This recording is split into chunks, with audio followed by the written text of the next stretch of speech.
Hello and welcome back. Welcome to today's episode or broadcast, podcast, YouTube, wherever you're at, you're listening to this. And if you're on YouTube, don't forget to like, comment, subscribe, click the bell icon so that you can get more interesting content from me. Now, today I'm going to be talking about explaining calculus to a cockroach. Actually, I'm not going to talk about that at all because, unlike what the title says, you cannot explain calculus to a cockroach. I'm going somewhere with this. So, it's come across my radar lately where someone is trying to present a certain viewpoint, right? Now, person one has a viewpoint that's backed up with facts, figures, historical basis, etc. The other person has a viewpoint that's backed with feelings, sentiment, what my mama said. Okay? Now, what happens, right, is that person number one keeps throwing out the facts, the figures, and the historical context. Person number two keeps throwing out the reasons for the opposite based on no facts, no figures, no context, except what my mother told me, what I know, this is what we normally do in our village, you're stupid, what nonsense are you saying, etc., etc. And then you now go all the way to the ad hominems, the straw man, and the name calling, right? So here are some points to ponder and to think about when you get the feeling of as if you are trying to explain calculus to a cockroach. And now, let me put this caveat. Dr. Shola is not telling you that your fellow human beings are cockroaches, because some of y'all going to run off with that and like, yeah, she's calling people cockroaches. That's not true. It's a metaphor. It's an analogy. When you feel like you are explaining calculus to a cockroach, and why I picked those specific things is that calculus is a very difficult subject to understand. In my opinion, I don't understand it. Maybe I'm the cockroach. And cockroaches are bugs. So imagine a situation where I'm trying to explain calculus to a cockroach. It's impossible because a cockroach does not have the capacity to understand calculus. It's that simple. But here are some things to remember so that when you get into situations where you are explaining something based off of fact and the person is coming back with opinions, beliefs, emotions, and what my mama said and what we did in our village, you remember these things. That way, you protect your peace, you protect your energy, and you do not get frustrated. Number one, there are people who are committed to misunderstanding you. That's just a fact of life. Move on. Okay? Some people just are committed to misunderstanding you. So no matter what you do, they will purposely misunderstand it and put a negative spin on it. You could drink a glass of water and they'd be like, what's wrong with her? Why is she drinking a glass of water? It's only 2 glasses. Can't she drink 2 or can't she drink half? Doesn't she know there are other people that are starving without water? We've all met people like that, okay? People who are committed to misunderstanding you. So that's number one. Think about that. Number two, there are people who will argue with you even if you're saying the same thing. They will somehow find a way to take what they agree with and turn it into an argument. These people are contrarian, they are contradictory, they just like to feel like what they're saying is important, and many of these people don't listen. So they're not listening for the similarities and the common ground. They're not listening with their hearts. They're not actively listening. They're listening for the smallest inflection of where they may be somewhat a little bit divergent, and then they pounce on it. Why would you waste time over explaining to such people? They are too much. Number three, there are some people who will argue with you because it's you. You know, kind of those who are committed to misunderstanding you. Some people, because it's you, they'll argue with you, but let a celebrity say the same thing, but on all of a sudden they're back at you saying, oh, do you know Mama Oprah said this? And you're like, I was saying the same thing last week and you were arguing. Sometimes in the same category of people who are committed to misunderstanding you. But there are some people who, because it's you, they want to argue with you for whatever reasons. But honestly, their reasons are of no concern to you. Who cares, right? Now, number 4, there are some people who their worldview is so vastly different that you still have to coexist with them, but their worldview is so completely different that you may not be able to bring them on board with your thoughts at that time. Okay.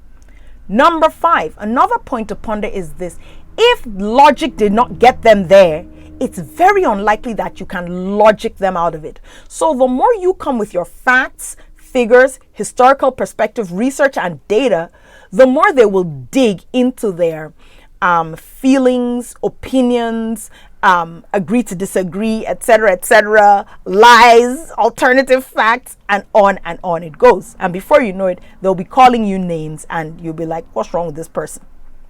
So if logic didn't get them there, logic will not get them out.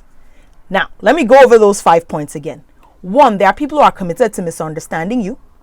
2, there are people who will argue with you because it's you. There are people who will argue with you even if they believe the same things. There are people whose worldview is so vastly different that there's almost no meeting in the middle of what you're trying to say and what they're trying to say. And that's fine. And last but not the least, if logic didn't get them there, logic will not get them out. So what do you do as a person who has this knowledge to share, and maybe you're sharing it in good faith and then somebody pounces on you, especially online? Number 1, step back. Take a step back and be like, what is going on here? Sometimes when we take that step back and look down, we get this view and like, oh, okay, I see what's going on here. Sometimes just seeing what's going on gives you a light bulb moment. Aha, oh, okay, I see. Oh, I know this person. They always come on my post to argue. I'm not going to pay them any mind. Because again, there are some people like that. Oh, this person, they're not coming from a place of logic. My logic isn't working. So step back. When you take that step back, instead of digging in more, you're able to see what is really going on out of the above 5 points I mentioned. Number 2, remove your own emotions from the situation, right? If you know you are right and you have logic, facts, historical perspective, research, etc. to back you up, you don't have anything to prove. So when you're tempted to get emotional or, think of them as irrational or roll your eyes like, oh, what's wrong with these people? Just take a step back, say, I don't have anything to prove. Okay, I'm expressing my thoughts on whatever platform, either, public platform, giving a speech online, or you're doing maybe an online video or something. Remove your own emotions from the situation. Focus on the fact that you have logic, historical perspective, and facts to back you up. And, that way you're able to say, yeah, I know what's going on here. I can remove my own emotions from the situation and stick with my logic. Number 3, think about a bug and you're trying to teach it calculus. Look, so picture this, right? Picture yourself as a cartoon, right? And then you're in a classroom and there's a roach sitting there and you're trying to teach it calculus. I'm telling you, that will not only make you laugh, it will remind you, right? It will remind you of the fact that in some situations, people will not understand you because, again, it's like trying to explain calculus to a cockroach. When you have that picture in your mind, I'm telling you, you will start to find some of these things funny and even look at them with bemusement as opposed to anger. Number 4, after doing that, ask yourself this question: can they receive what I'm giving? Now, you may not know the answer to that question immediately, but if they fall into the categories of the previous 5 that I mentioned, and you can rewind and listen, the points to ponder that I mentioned, the likely answer is no. They cannot receive what I'm giving. And that will tell you what to do next. If the answer is yes, they can receive it. I see a little bit of meeting of the minds where I can come in, fine. If not, just step off. Exit the conversation left. Say, okay, you know what? I'm gonna stop now, or goodbye, or peace and blessings. I love to do this. I love to say peace and blessings. If I'm, having a conversation online and it starts going south and the person starts maybe calling me names or something, I say, well, I've said what I have to say. Peace and blessings to you. And I throw up that emoji and I move on. And honestly, these days, I don't even bother with a second comment. I will say what I have to say and I'll move on and let people argue if they want. So if they can't receive what you're giving, then you have no reason to stay in that conversation. And this applies not only for online conversations, but for offline conversations too. You have no business staying in conversations that are not going anywhere. It's like you looked at this like, you know what? This is like explaining calculus to a cockroach. I'm not doing this. It's and that doesn't mean your fellow human being is a cockroach. It's just an analogy for when something is so different.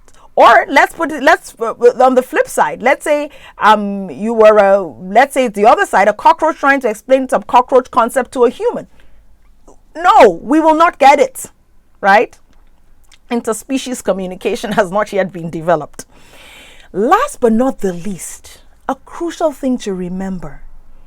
Always remember that you can explain something to somebody, but you cannot understand it for them. You can explain something to somebody, but you cannot understand it for them. That is so important to remember. So it's not always the better you get at explaining things doesn't mean the other person is going to understand it. They have to come to understand it for themselves. And whether they do or they don't is not up to you. It's not up to you to force somebody to understand your viewpoint, or maybe by sweet cajoling words get them to understand your viewpoint. You can explain it to them, but you cannot understand it to them. So what do you do when you get into these unprofitable arguments, or when you see that something is heading down that road? You step back, you remove your emotions from the situation, you think about, have this picture in your mind of you trying to teach a bug calculus, or the other way around if you like. Maybe you're sitting in a classroom in bug school and bug is trying to teach you bug language and you don't get it, right? And last but not the least, number 4, ask yourself, can they receive what I'm giving? Because if they can't receive it, stop giving it. Last but not the least, you can explain it to them, but you cannot understand it for them. So, thank you for listening. See you next time. Please share, subscribe, and hit the bell icon so that you can know whenever we send out any new videos.